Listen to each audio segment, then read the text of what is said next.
Just take a look at what is calling Tinubu Lagos.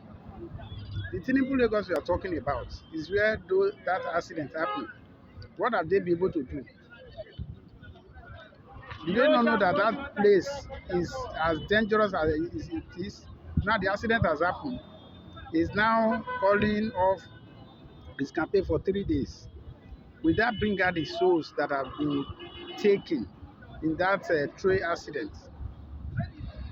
If you truly it's your Lagos and you really care, what have you done to stop such occurrence? Is it the first time it's happening, or is it because it's happening to the Lagos staff boss? Look at the lives that have been taken. Over 11 persons have died in that particular accident. This could have been stopped. Please just watch the video.